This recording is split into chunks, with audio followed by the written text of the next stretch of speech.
Question numéro 30. Justifie pourquoi l'énoncé suivant est faux.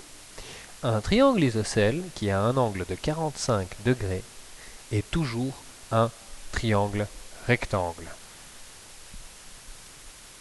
Pour mieux savoir répondre à cette question et avoir une image en tête, il faut toujours faire un dessin.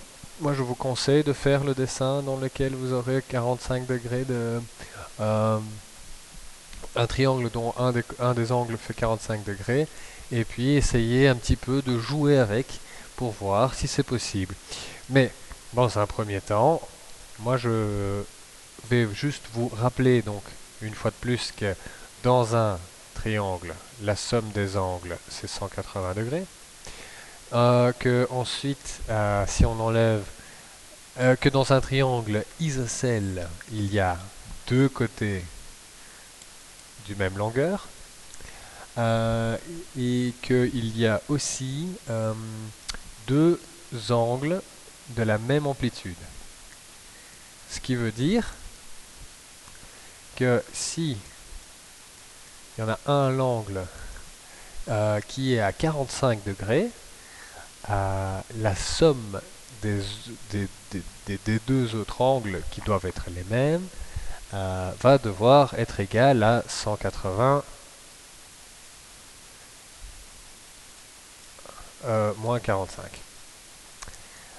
Et puis donc divisé par 2 pour avoir juste l'angle d'un. Donc ça fait 135 divisé par 2. Et 135 divisé par 2 égale 67,5 degrés. Donc regardez, hein, donc là je viens de créer, d'ailleurs vous pouvez le dessiner avec précision si vous le souhaitez, c'est d'ailleurs même mieux. Voici un triangle isocèle avec deux côtés les mêmes, deux angles les mêmes, 67,5 degrés dans les deux cas, et pourtant ce n'est pas un triangle rectangle. Donc c'est pour cela que cette affirmation elle est fausse. Donc on justifie, on n'oublie pas de justifier par une phrase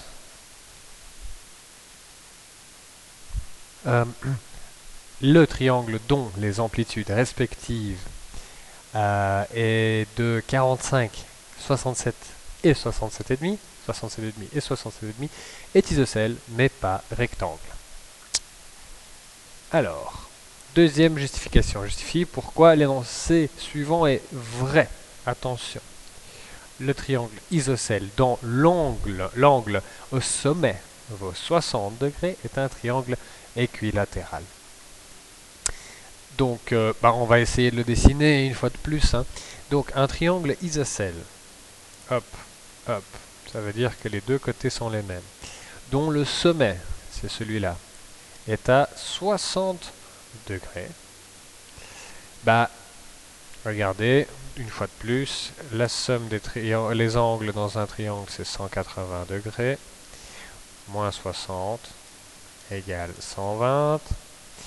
Il reste 120 et pourtant c'est un triangle isocèle, et dans un triangle isocèle il y a deux côtés qui sont les mêmes et il y aura aussi les deux angles opposés au sommet qui seront les mêmes, et quand on les divise par 2 c'est 60, et 60, 60 et 60 ça fait un triangle équilatéral.